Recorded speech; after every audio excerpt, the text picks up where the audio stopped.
Icons aren't built overnight.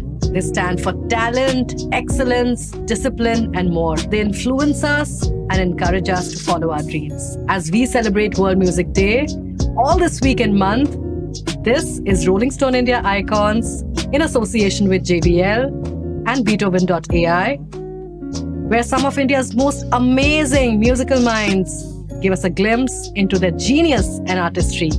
This is your exclusive gateway to the greatest creative minds. My name is Nirmika Singh, and I'm so happy and honored to be joined by the incredible, the most amazing Armaan Malik. Hey, what's up? What's up? You know, your career, if one were to look at from, a 30,000 feet lens, is the most aspirational career for anyone who wants to be anything in music. And I'm sure you're aware of it, which is why it's so fulfilling for you to keep scaling your goals, to keep achieving what you do. How does it feel to be that icon? I really can't explain the feeling, to be honest. And I don't see it from that lens at all, which is why I feel like I don't take myself or my name or what I've achieved too seriously. I'm just smashing one goal after the other, what I've dreamt of. And that's it. I'm just on this path of music, making sure that I'm making amazing songs, putting out my artistry out there, and the rest is just happening as part of the process. That's it. That's how I look at it. How lovely. And I'm sure there are building blocks to how all of this comes together, right? A lot of it is creativity. Sure. A lot of it is something that is very strategically and beautifully planned out. Yeah. Because it has to be both, satisfying as 100%. well as... As an artist, I just always had a vision. Whenever, anyone asked me, what do you want to do? Or what do you see? How do you see yourself? And I was like, I don't see myself in the next 5 years, 10 years, whatever. I just have a vision that I want to be an international, global music artist from India, obviously, because I'm born here. I'm very, very proud of my culture, my heritage, the kind of music that I do here. But I also want to take what we have here global. And that's been my dream, like, since I was a kid. And I was like 14 or 15. I'd gone to study, at Berklee College of Music. And then I come back and I told my mom and dad, listen, I want to just do pop music. I want to do albums. I want to do this. I want to do that. I want to have a tour. I just had all these dreams and aspirations ever since I was a teenager. And I think that's something that I still have that checklist that, okay, this all is done. Now what next? Wow. I just have those check boxes to fill, and I think I'll never be satisfied with any achievement, and I think that's what keeps me going. I'm not complacent at all. Are there any things that keep you grounded? Everything. My mom keeps me grounded. You're grounded today. You've been a bad totally. boy. No, I've been the most goodest boy that there can ever be. Of course. The one thing that I feel has been part of my me being an artist the way that I am today is my parents have brought me up in a very grounded manner. They've seen the industry in a very different light. They've seen the come up. They've seen the downfalls.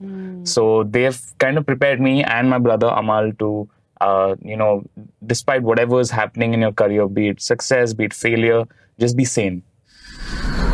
That's beautiful. And I also feel that it's about striking the balance between being either too accessible or also preserving a sense of mystery. I make sure that there's not, I'm not put out there too much also. Right. But I just want to be there when I feel like I want to be there for my fans. Right. And that they should know that I'm there with them or for them. Right. You're so self-assured and so confident about your artistry. And I think that comes from just knowing that what you're doing is serving a good purpose. 100%. And that you love it. I just know what I want to do. It's a lot of people have this conversation with me. And so many artists that I meet on a daily basis, I have a chat with them and I'm like, so what's up? What's your vision? Right. And some of them are not able to explain that because probably the vision is not clear in their head. Correct. I've already seen my journey and my paths. I don't know. It's just probably it's God sent of what is it. I'm not surprised. But I've seen my journey. I've seen the path and I know that these are the small little things that I need to do to kind of like get to that place. It's just so clear in my head. I can't, and it's unshakable.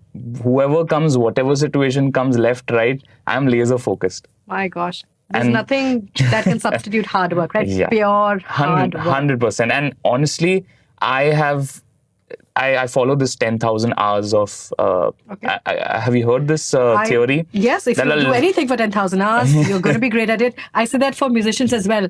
In the US, you have to at least play 1,000 gigs to be even 100%. eligible of a tour. I'm like, if everyone in India started doing that, they'd be mavericks. I'm telling you, we are so versatile. People. I don't want to. If I have to make a statement, I feel like people are sleeping on Indian talent. That is so true. Indian talent is ready to burst. Now is the moment, and I'm glad that in a way I've been able to break some doors of this gateway of Indian artists to go global. I just want people to hear the kind of talent we have in our country. It's just unbelievable. So many people ask me, "Oh, you've done so much. You've gone internationally." I'm like, "Yeah, but I've not done it for myself. There's no selfish motive here." I'm like, "Dude, you got to listen to the people here in India. Right. You have to know the talent that's here. That we are ready to come and take over the globe." That's so the true. fire I have in me. And it's happening, man. I mean, I'm sure that the doors are going to be wider. Oh yeah, we're we're breaking every door now. Don't worry. Brilliant. We got more this. Power, man. Of course, you got this, and we're here to amplify everything that you do. To be a pop artist is to be off the times, right? Yeah. Right? And to be off the times, you've got to embrace everything that's moving with the times. For sure. Technology, the way we understand sound, the way we treat, music as a creative format. Tell me about your relationship with technology and how much of it is a beautiful construction of, okay, I'm going to be this new vocal self in this song, a new songwriter in this song, but I also want this new technology to really be out there. What is that relationship like for you? So I'm someone who produces my own music, songwrites. I vocal produce myself as well. So I am near gadgets a lot. Right. And I have my own preferences that I'm going to use this mic for my vocal take for this song, which requires this timbre. And there's obviously different mics for different tones and stuff. So I am pretty aware of the tech that I'm using to produce the music that I do. And it's part of my songwriting, part of my process. Also, what's very important as artists, like you said, that we have to be, flowing with what's happening right now. I listen to a lot of global music. I listen to a lot of stuff that's outside of our country that's happening that probably wouldn't reach me. I have to reach out for it. Oh, right. And I have to hear what's popping next so that we can kind of infuse that in our own style and go ahead. Because sound is evolving. Melody, lyrics, these are something that somewhat constant. It's just about relatability. It's about using the words that probably this generation's cool with or, is engaging with. Those things, you got to be up there with it. But sound is constantly evolving and that's happening every 6 months. Every 6 months, there's a new wave. Like right now, there's this whole synth wave thing happening that everyone is jumping on. So people need to be aware of that. As musicians, we are aware of it, using some elements of it, making sure you're jumping on that bandwagon, but also your originality is still there. It's not like you're doing something that is cool because it's cool. Oh, absolutely. It has to be your vibe as well. It's so beautifully put. In fact, I was just joking with a few colleagues of mine that I treat sound as both a variable and a constant. Yeah. Right? So it's very mathematical, and you're saying that it's the relatability that counts. Also, to separate sound from just being merely audio or a format in which people understand things to treating it as an experience. Oh, for sure. Is a job of an artist. And it's artists who understand it so well. And you know that it's evolving. So you've got to keep reinventing yourself also. 100%. How often do you see yourself, breaking the mold? And just when you've set a new mold, you're like, I'm not quite sure. I want to break it all over again. Does that happen very often? Always. And with every song, I strive to change the sonics for my music. I make sure that when people listen to a new song of mine, they're experiencing something new. Right. From an auditory point of view. With visuals, so obviously it has to match with the song and the mood of the song. But from an audio point of view, I want people to hear and be like, wait, I've never heard Armaan in that vibe. While you are your own counsel, right? Yeah. Because you're always strategizing and being this tactical person who wants to ace everything. I'm sure there are people around you who have their own versions of how things should be done. Correct. But it takes an artist to mute that noise and really mute the world and be in their own oasis of, creativity and create a whole new world where it's only creativity that matters and excellence that matters. For sure. How difficult or easy is it for you to sort of mute the world and create your own ecosystem? I just follow this one thing. I cannot do something I don't want to do. Wow. I have to stay true to the vision that's in my head and the way I have perceived my music in my head. As long as it hits that, green light in my brain, until then everything's perfect. If it doesn't, it's not, I wouldn't say it's discarded. It's just on the side. Maybe tomorrow I might feel like I relate to that song or that vibe, or that's something that I should pull out again from the archives and do it. But right now, whatever my vision is, if it's not aligning with it, and if I really don't want to do something, no one in this world can shake me and force me to do anything I don't want to do. And people take this as an attitude sometimes. Oh, really? Yeah. A lot of times people think that, okay, an artist looking out for his artistry and his art can come off as like ego or like, oh, he's very...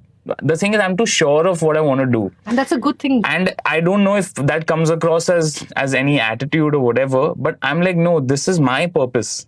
I have to look out for my higher purpose and my artistry. And I'm not in any way rude, as you know how I am as a person. But I just have to be so true to myself. I know. I cannot compromise on my vision for me. That is so true. Truer words haven't been spoken. On that note, thank you so much, Armaan. It's such a pleasure to be speaking with somebody who's just breaking down, deconstructing everything that we think makes an artist, but we realize, no, it's not all of that. It's hard work. For sure. It's love. It's devotion, dedication. Great. And patience. Patience, perseverance, and practice. All of it. All the P's. All the P's. Great. Now we know that artists aren't made overnight. We know that icons aren't built overnight. Thank you, Armaan, for being part of Rolling Stone India Icons in association with JBL and Beethoven.ai. My name is Nirmika Singh. Armaan Malik in the house. Brilliant.